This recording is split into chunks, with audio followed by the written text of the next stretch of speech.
माननीय सभापति महोदय, आज जब हम लोग इस कालखंड में खड़े हुए हैं तो मुझे लगता है कि जब मैं किशोरावस्था में था और श्री राम जन्मभूमि का आंदोलन प्रारंभ हुआ था, उस महान यज्ञ में जिसमें करोड़ों लोगों ने कई पीढ़ियों तक अपनी आहुति दी, उसकी पूर्णाहुति देखते हुए देखना अपने आप में एक बहुत सुखद अनुभव होता है।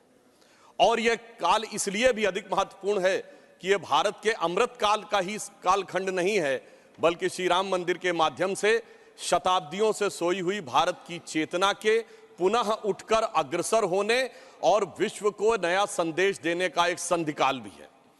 और इसलिए मैं ये कह सकता हूं कि मेरे मन में एक भाव आया कि ये ऐसा काल था जिसमें बहुत कुछ असंभव लगने वाली चीज भी साकार रूप धारण हुई है। तो मेरे मन में यह भाव आया कि मानो अक्षर सभी पलट गए भारत के भाल के, साकार हुआ स्वप्न हर बला को टाल के, नए क्षितिज उभर रहे हैं अमृत काल के और दिव्य दर्शन हो रहे हैं श्री राम लाल के। मान्यवर, भगवान राम उस भारत की स्व की अनुभूति है जो भारत के स्वतंत्रता के बाद निश्चित रूप से प्रकट होनी चाहिए थी, जो अनादिकाल से भारत में उत्तर से दक्षिण तक, उत्तर में यदि गुरु गोविंद सिंह जी ने गुरुमुखी में रामावतार लिखा तो दक्षिण में तमिल में कंबन ऋषि ने वही रामावतारम नाम से ही लिखा, तो बंगला में कृतिवास ने यदि लिखा तो हिंदी में तुलसीदास ने लिखा, तो उत्तर दक्षिण पूरब पश्चिम से सब तरफ भारत के प्राण को अनुप्राणित करने वाला यह तत्व था। इसीलिए महात्मा गांधी ने भी जिस समय स्वतंत्रता आंदोलन की शुरुआत की तो अपना राजनीतिक दर्शन रखा था राम राज्य, और प्रतिदिन का भजन रखा था रघुपति राघव राजा राम, अंतिम शब्द रखा था हे राम। परंतु हे राम, मैं ये कहना चाहूंगा उन राम को भी प्राण प्रतिष्ठित करने में इतना संघर्ष करना पड़ा जो भारत के समाज से लेके आध्यात्म और मन तक विद्यमान थे, जिसे हम लोग उस आंदोलन के समय कहते थे कि ये तन प्रभु राम का, मन प्रभु राम का, तो हर क्षण बोलिए जय श्री राम की, आस प्रभु राम की, श्वास प्रभु राम की, तो प्रति क्षण बोलिए जय श्री राम की। मगर आगे समस्या ये थी तो हम कहते थे शासन चलाए चाहे सीने पर गोलियां, परवाह नहीं कीजिए शरीर और प्राण की, आए आपदाएं विपदाएं भले कितनी बनाएंगे हम मंदिर सौगंध श्री राम की। और आपदाओं विपदाओं को पार करते हुए वह सौगंध आज पूर्ण हुई। इसके लिए अनेकानेक लोगों ने बलिदान दिया, देवी दीन पांडे जी से लेके सरदार फकीर सिंह से लेके हजारों संतों से लेके कार सेवकों तक और कोठारी बंधुओं तक। परंतु मैं एक बात कहना चाहूंगा, मैं इस विषय पे कोट करना चाहता हूं। 2003 के नोबेल पुरस्कार विजेता वीएस नायपॉल ने एक किताब लिखी थी भारत के बारे में, इंडिया ए वुंडेड सिविलाइजेशन। उन्होंने कहा भारत एक विचित्र देश है जहां पर कि अपनी संस्कृति को आघात करने वाले विषय को पढ़ाया जाता है और आघात करने का प्रयास किया जाता है, इसीलिए उन्होंने वुंडेड सिविलाइजेशन वर्ड कहा।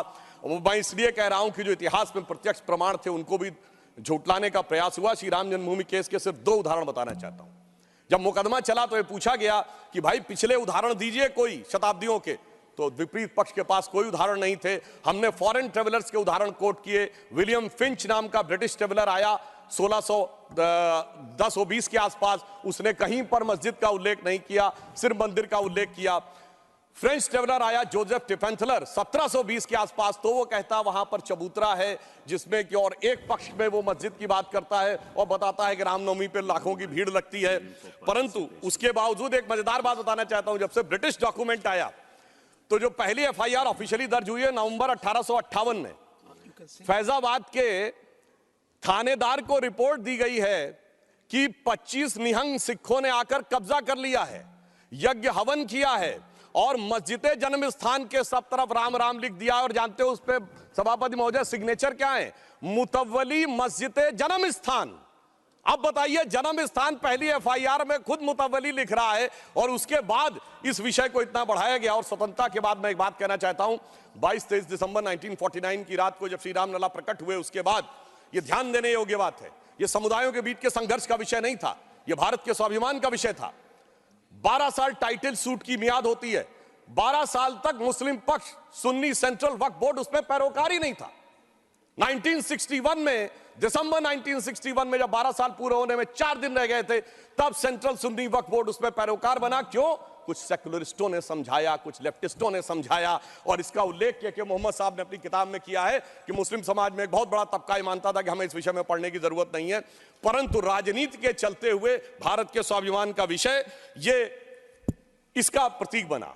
परंतु उसके बाद कोर्ट का निर्णय आया, संपूर्ण मर्यादाओं को पूर्ण करते हुए आज ये दिन आया। तो मैं कई बार हम लोग से कहा जाता है कोर्ट का निर्णय आया तो इसमें आपने क्या किया, तो मैं बताना चाहता हूं हम जब जब सत्ता में आए 1991 में कल्याण सिंह जी की सरकार ने आकर 67 एकड़ भूमि का अधिग्रहण किया।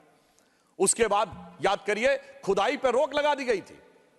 तो अटल जी की सरकार आई तो नई टेक्नोलॉजी आ गई, ग्राउंड पेनिट्रेशन रेडार, तो रेडार मैपिंग की गई और वो कोर्ट में प्रस्तुत कर दी गई। मतलब ऑपरेशन पे रोक थी, अल्ट्रासाउंड पे तो नहीं थी ना, तो अल्ट्रासाउंड करके दिखाया गया देखो भाई अंदर क्या है। फिर कोर्ट ने परमिशन दी और उसी खुदाई की हुई 2003 में, और उसके अंदर जो साक्ष्य निकले उसी से 30 सितंबर 2010 का Lucknow bench of Allahabad high court का जजमेंट आया जिसने गर्भगृह श्री रामलला विराजमान को दिया। अब जब मोदी जी की सरकार आई तो क्या अंतर था, विषय सुप्रीम कोर्ट में आ चुका था। सबसे बड़ी समस्या यह थी कि सुप्रीम कोर्ट में सारी की सारी प्रोसीडिंग सिर्फ इंग्लिश में होती है और वहां सारे डॉक्यूमेंट्स जो हजारों हजार पेज के थे उनको इंग्लिश में ट्रांसलेट करना था विद ऑथेंटिक डॉक्यूमेंट्स, जिसमें अरबी फारसी के भी थे, संस्कृत के भी थे, सबके थे। तो हमारी सरकार में आने के बाद अगर 60 साल उसमें लगे थे, हो सकता 50 साल इसमें भी लग जाते, क्योंकि बहुत से लोग वकील का चोला ओढ़कर खड़े होकर ये भी कहते थे फलां साल के पीछे ले जाइए इस जजमेंट को। मगर मोदी जी की सरकार ने आने के बाद 24/7 लगाकर सारे के सारे जो डॉक्यूमेंट्स थे उनका केवल 2-3 वर्षों में ट्रांसलेशन किया और उसके बाद जाके कोर्ट में अर्जी लगाई कि डे टू डे हियरिंग होनी चाहिए, क्योंकि हमारी सरकार तो उसमें विचार करती थी कि हनुमान तेहि परसा करि पुन कीन्ह प्रणाम, राम काज कीन्हे बिनु मोहि कहां विश्राम। और फिर आपने देखा कि वो जब जजमेंट आया, और ये भी एक सुखद संयोग देखिए कि मान्यवर हमसे टीवी डिबेट में अक्सर बहुत पूछा जाता था कि आ गए भाजपा वाले कहते हैं रामलला हम आएंगे मंदिर वहीं बनाएंगे, तारीख नहीं बताएंगे। महोदय राम का मंदिर कोई इमारत नहीं थी, ये भारत की भव्यता का आगाज था, और वो तारीख कोई तारीख नहीं थी, वो काल की गति थी। और वो तारीख क्या थी मैं बताना चाहता हूं।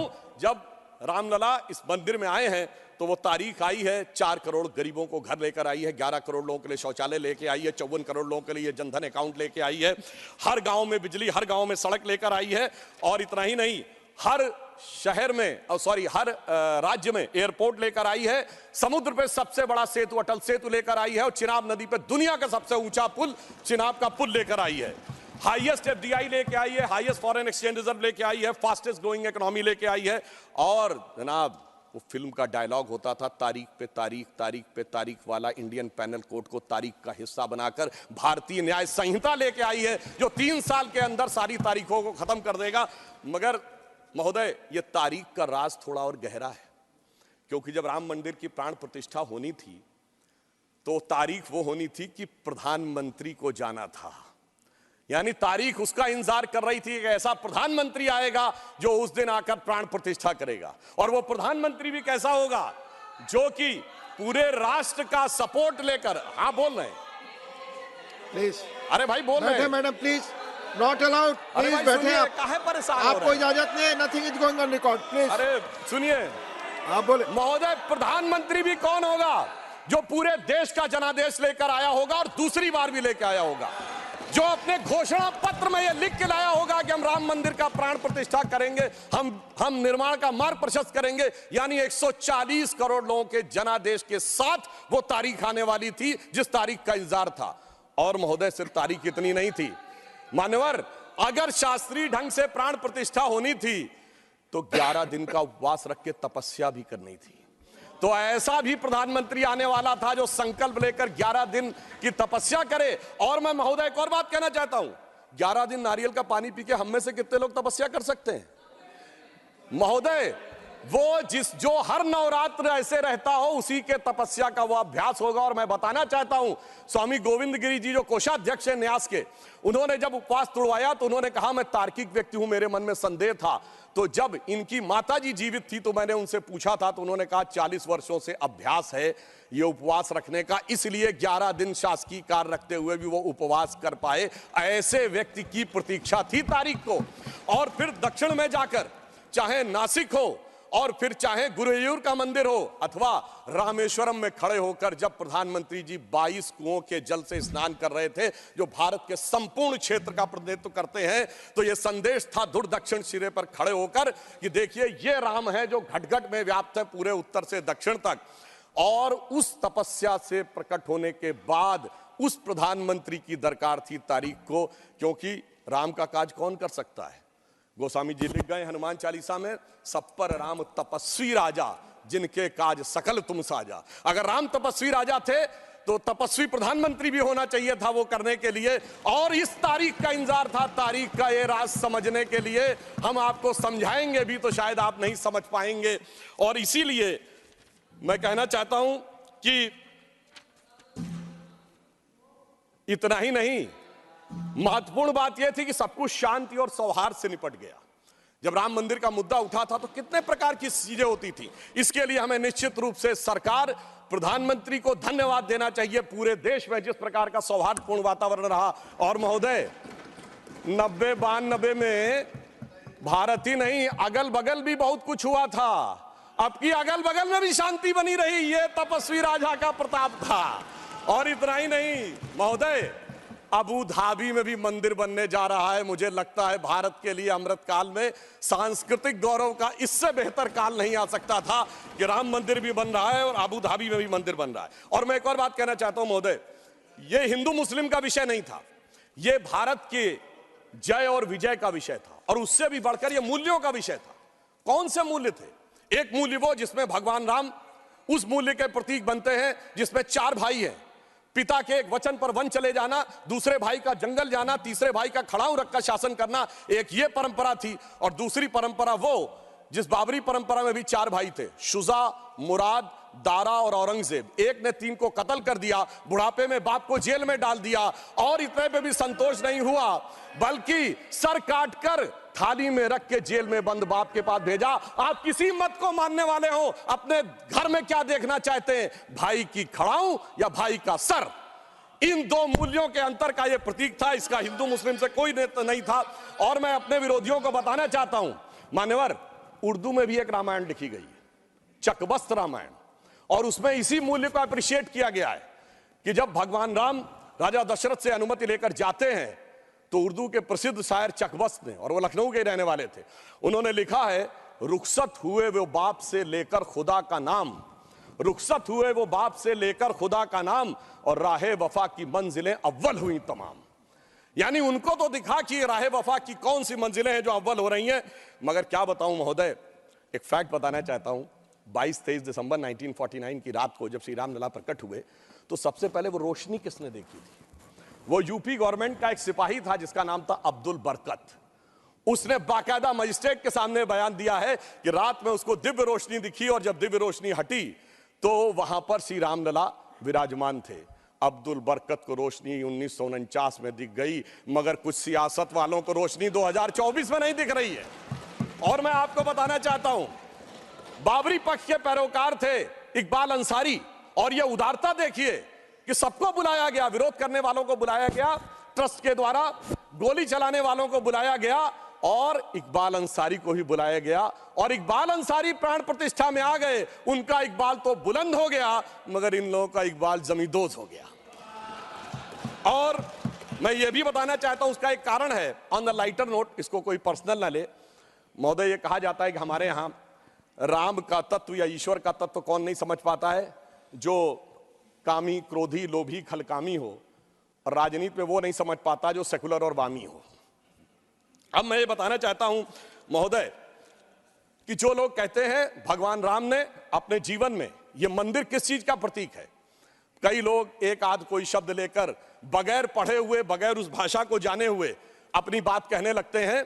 तो मैं बताना चाहता हूं, भगवान राम ने कौन मेरा भक्त है इसका बाकायदा उदाहरण दिया। उन्होंने लिखा है, जात पात कुल धर्म बड़ाई, धन बल परिजन गुण चतुराई। इन 10 चीजों से मैं नहीं मिलता। मैं कैसे मिलता हूं? भक्ति से मिलता हूं। ये सारी 10 चीजें हो किसी के पास और भक्ति ना हो, तो उन्होंने कहा, भगतहीन नर मोहे ऐसे, जल बिन बारिध लागे जैसे। अर्थात अगर ये सब कुछ हो, जात पात कुल धर्म बड़ाई ये हो, भक्ति ना हो तो ऐसा जैसे बादल हो उसमें पानी ना हो। इसलिए भगवान ने इस बात का संदेश दिया। और मैं एक विषय और कहना चाहता हूं। जब राम मंदिर का निर्माण हो रहा था तो कहा जाता था साहब वैज्ञानिक प्रमाण दीजिए। मैं बस एक बिंदु विज्ञान का भी और बताना चाहता हूं। यह विशुद्ध विज्ञान है, क्योंकि अगर आपने रामचरितमानस के शुरुआती श्लोक पढ़े हो तो उसमें बहुत साफ लिखा, सीताराम गुणगाम पुण्य अरण्य विहारिण्यो वंदे विशुद्ध विज्ञानो कवीश्वरो कपीश्वरो। अर्थात विशुद्ध विज्ञान महर्षि वाल्मीकि ने लिखा। और विज्ञान क्या है? पूछा गया था कि भगवान हुए कब, ये तो बताइए, यहां हुए कि नहीं ये बताइए। अब आप ये बताइए कि आज हम समय कहते हैं, उनका एग्जैक्ट टाइम लिखा है। जैसे आज हम टाइम कह रहे हैं, दिल्ली में कुछ और है, लंदन में कुछ और है, तो एक जीएमटी ग्रीनिच मीन टाइम बताया गया। पर अगर आपसे पूछा जाए टाइम का एब्सोल्यूट मेजरिंग पैरामीटर क्या है, which is equally applicable on earth, moon, solar system and any point in the space, it is only the relative positions of planet। और भगवान राम का वो exact relative positions of planet, जो Einstein का fourth dimension कहा जा सकता है, वो लिखा है कि मेष राशि में सूर्य था, मकर राशि में मंगल था, तुला राशि में शनि था, मीन राशि में शुक्र था। और जब नासा ने अपने प्लेनेटोरियम गोल्ड सॉफ्टवेयर में डाला तो 5114 बीसी की डेट निकल आई। इससे ज्यादा किसी को सबूत चाहिए? विज्ञान का वो सबूत मिला। और इतना ही नहीं, मैं बताना चाहता हूं, जिन लोगों ने अगर पढ़ी हो तो भगवान राम के जन्म के समय लिखा है कि चैत्र मास के समय शरद ऋतु थी। अंगद बताते हैं कि अश्विनी मास यानी आज के अक्टूबर के समय वसंत ऋतु थी। और इतना ही नहीं, कहा गया जब किष्किंधा से भगवान निकलते हैं तो धूमकेतु टकराया था मूल नक्षत्र से। और जब एस्ट्रोनॉमर्स ने इसकी गणना की तो वो ठीक डबल हो जाता है, 14,000 साल पीछे आता है। इसका मतलब प्रमाण देखने हैं तो प्रमाण जमीन के नीचे से भी निकले, शाही फरमानों से भी निकले और आसमान से भी निकले। समस्त मर्यादाओं को पूर्ण करते हुए हमारे ये इस विषय के ऊपर आए। और मैं एक बात और कह दूं, कभी कहा जाता था महर्षि वाल्मीकि ने तो रामायण भगवान राम के पैदा होने से पहले लिख दी थी, और कहा जाता है भविष्य में जाके लिख दी। कहा जाता है गप है, बकवास है, कैसे हो सकता है। महाभारत कहा जाता है वेद व्यास ने भूतकाल में जाके लिखी, वैशंपायन के समय। अरे ऐसा कैसे हो सकता है? मैं पूछना चाहता हूं, 1916 में आइंस्टीन की थ्योरी ऑफ रिलेटिविटी देने के बाद अब time travel forward, time travel backward बकवास है क्या?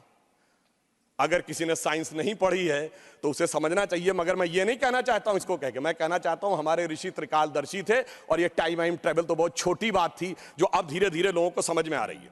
और मैं एक विषय और कहना चाहता हूं, हम सब ने भगवान राम के मंदिर तो देखा, वहां पर दूसरा सबसे बड़ा मंदिर कौन सा? हनुमानगढ़ी का। आपने हनुमान जी के सैकड़ों हजारों मंदिर देखे होंगे इस देश में, लवकुश का मंदिर देखा है कभी? नहीं।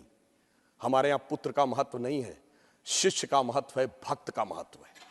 हमारे यहां बायोलॉजिकल सक्सेशन का महत्व नहीं है, स्पिरिचुअल सक्सेशन का महत्व है। इसीलिए द्रोणाचार्य के बेटे का स्थान ऊंचा नहीं है, शिष्य का स्थान ऊंचा है। इसीलिए हम हर जगह गुरु शिष्य परंपरा की बात करते हैं, पिता पुत्र परंपरा नहीं होती। भगवान राम का चरित्र इस बात का उदाहरण देता है कि हर जगह आपको हनुमान जी के मंदिर मिलेंगे, वो भी राम से ज्यादा मिलेंगे।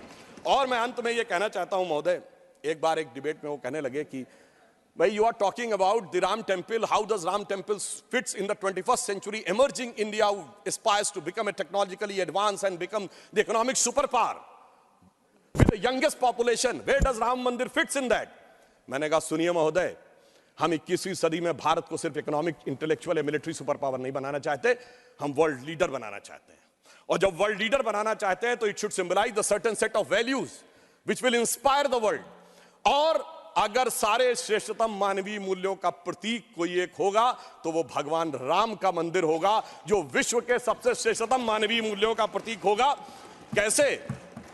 मैं आधुनिक जियोपॉलिटिक्स से बताना चाहता हूं। आज कोई एक देश किसी पर अटैक कर रहा है, रशिया यूक्रेन की लड़ाई चल रही है, चाइना का ताइवान के साथ प्रॉब्लम चल रहा है, इराक और उसका चला। क्या है डिप्लोमेसी में? नंबर 1 एनेक्सेशन, दूसरे देश को मिला लो।